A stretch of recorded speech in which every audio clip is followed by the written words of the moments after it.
जो technical person होगा वो भी बोल्ट को जानता है, और जो टेक्निकल नहीं है वो भी बोल्ट्स को जानता है, क्योंकि बोल्ट्स सबसे ज्यादा, बहुत ज्यादा यूज होने वाला है दैनिक जीवन में भी, नॉर्मल जिंदगी में, और सबके यहाँ पर देश में स्टेट में, गांव में, हर जगह यूज होता है। आप बोल्ट्स के हेड पर नोटिस करना, कहीं इंडस्ट्री में आप काम करते हो, कहीं शॉप पर जाकर जहां बोल्ट्स रखे हो, आप देखना कि वहां पर एक नंबर लिखा मिलेगा, ज्यादातर 8.8 लिखा मिलेगा। ये नॉर्मल बोल्ट होता है, और भी तरह के बोल्ट्स आते हैं 10.8 या कुछ भी समथिंग हो सकता है, मेरे पूरा नंबर तो नहीं याद है, लेकिन कुछ भी हेड पर लिखा मिल सकता है। तो एक एग्जांपल ले लेता हूं यहां पर, सपोज किसी बोल्ट हमने लिया है, बोल्ट कोई भी हो सकता है, एसटी का बोल्ट भी हो सकता है। एसटी के बोल्ट का मतलब है हाई टेंसाइल स्ट्रेंथ का बोल्ट होता है, नॉर्मल वाला भी हो सकता है। तो सपोज कोई एग्जांपल है और यहां पर लिखा है कोई 8.8। अब ये जो 8.8 लिखा है, इसका क्या मतलब है जरा वो समझ लेते हैं। इसका दो कंडीशंस आती है, सबसे पहले आती है टेंसाइल स्ट्रेंथ और दूसरी आती है यील्ड स्ट्रेंथ। ये वाली कंडीशंस, यानी कि जो नंबर लिखा रहता है हेड पर,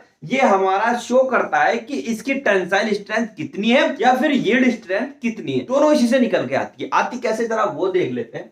सबसे पहले इस 8 की बात कर लेते हैं। जहां पर ये 8 लिखा है उसको हम 100 से मल्टीपल कर देंगे। जब 100 से मल्टीपल कर दिया तो ये आ गया हमारा 800। अब ये जो 800 आता है, ये स्ट्रेंथ आ जाती है हमारी। कौन सी वाली स्ट्रेंथ आती है जरा वो समझ लेते हैं। ये आती है हमारी टेंसाइल स्ट्रेंथ। टेंसाइल स्ट्रेंथ आएगी, इसी तरह यील्ड स्ट्रेंथ निकल जाती है। इसी, ये जो बाद वाला 8 लिखा है 0.8 है। अब ये जो निकल के आती है वैल्यू, इसको तो रख लेंगे यहाँ पर, यानी कि 800 यहां रख ली। अब ये 0.8 है तो इसको 0.8 से मल्टीपल कर देंगे। अब 0.8 से मल्टीपल करने के बाद देख लो कितना आ रहा है, 88624, और ये 0 आ गई तो ये हो गया हमारा 640। अब ये 640 देखो, 800 जो आई थी वो स्ट्रेंथ आई थी टेंसाइल वाली, और ये जो आएगी हमारी 640 ये भी स्ट्रेंथ ही आएगी। लेकिन ये स्ट्रेंथ कौन सी होगी? Yield strength. यील्ड स्ट्रेंथ इसको कहेंगे। अब दोनों स्ट्रेंथ में क्या डिफरेंस है? ये यील्ड स्ट्रेंथ और टेंसाइल स्ट्रेंथ होती क्या है, अगर मैं प्रैक्टिकली बात समझाने की करूं तो यहां पर देखेंगे थोड़ा सा। टेंसाइल स्ट्रेंथ, अब ये टेंसाइल, सपोज ये मार्कर है, इसको जितना खींचेंगे इस पर टेंसाइल स्ट्रेंथ भी लगेगी और यील्ड स्ट्रेंथ भी लगेगी। अब यील्ड कहां पर यूज होती है और टेंसाइल कहां पर होती है? एक छोटा सा ऐसे करके कोई चार्ट बना लेता हूं, छोटा सा फिगर बना लेता हूं। ये क्या है कि कोई मटेरियल है और मटेरियल पर कोई लोड लग रहा है। अब जो लोड लग रहा है तो ये यहां पर बैंड हुआ, तो ये जहां से बैंड होना, हमने यहां से लोड लगाना शुरू करा था, अब लोड लगाना शुरू करा और यहां पर ये बैंड हो गया, तो एक पॉइंट पर हुआ, तो इसको लिख सकते हैं हम पॉइंट। ये पॉइंट कौन सा हुआ? Yield point. ये भी याद रखेंगे, ये यील्ड पॉइंट होगा, इसको ऐसे पढ़ेंगे यील्ड पॉइंट। तो यील्ड पॉइंट से पहले, और ये जहां से चले थे, जहां से चले और यील्ड पॉइंट से पहले एक हम जोर लगा रहे हैं, फोर्स लगा रहे हैं, लेकिन किसी कारण वो यहां पर बैंड नहीं हो रहा मटेरियल। तो क्या हो रहा है?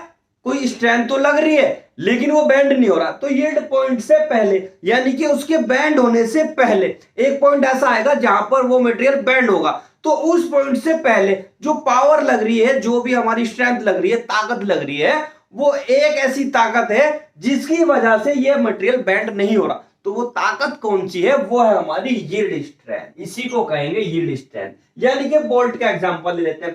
बोल्ट में ये 640 आया, ये 640 जब तक यहां क्या रहेगा कि 640 तक हमारा यह मटेरियल बैंड नहीं होगा, यानी कि एक पॉइंट ऐसा आएगा 640 के बाद में, वो 640.5 आ सकता है, 640.1 आ सकता है, 640.9 आ सकता है, या 641 आ सकता है, मतलब 640 कूद जाएगा। तो एक पॉइंट ऐसा हो सकता है पूरा 640 पॉइंट आ जाए, यानी कि एक पॉइंट ऐसा है कि जिससे पहले ये मटेरियल बैंड नहीं हो रहा, तो एक ताकत लग रही है, कि स्ट्रेंथ लग रही है, वो तो यील्ड स्ट्रेंथ है। और जो पॉइंट आ रहा है जहां पर हमारी ये पॉइंट पर मुड़ना शुरू हुई, उसको कहेंगे यील्ड पॉइंट।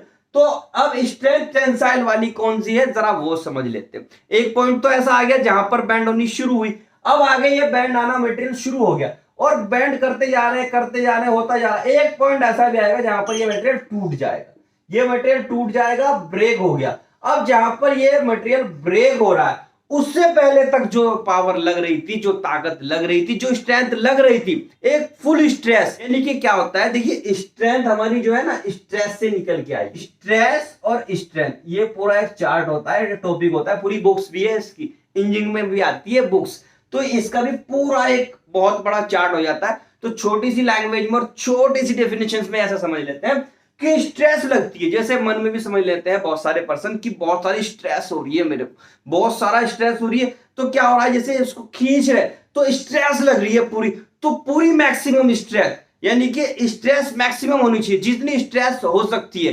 तो एक स्ट्रेस के बाद क्या होगा कि ये चीज फेलियर हो जाएगी। तो स्ट्रेस जब तक कंट्रोल में है वो चीज मैक्सिमम है, और जहां पर ये फेलियर हो रही है, ये ब्रेक हो रही है, टूट रही है कोई चीज, तो वहां पर उससे तक मैक्सिमम स्ट्रेस होगी, और यही मैक्सिमम स्ट्रेस स्ट्रेंथ कहलाती है। टेंसाइल स्ट्रेंथ की मैं बात कर रहा हूं, यानी कि टूटने से पहले, ब्रेक होने से पहले एक पॉइंट ऐसा आ रहा है, सपोज ये वाला पॉइंट ऐसा आ रहा है, यहां पर कोई है, और ये वाला पॉइंट यहां पर ऐसा आया, तो यहां पर ये कोई मटेरियल ब्रेक हो गया, और जहां पर ब्रेक हुआ उससे पहले तो कोई ताकत लग रही थी, स्ट्रेस लग रही थी, तो वो टेंसाइल स्ट्रेस है। तो टेंसाइल स्ट्रेंथ हमारी 800 है, यानी कि यहाँ के बाद में वो मटेरियल ब्रेक हो जाएगा, बेंड भी नहीं होगा, बेंड तो यहाँ आना शुरू हो गया, ये इसके बाद में ब्रेक हो जाएगा।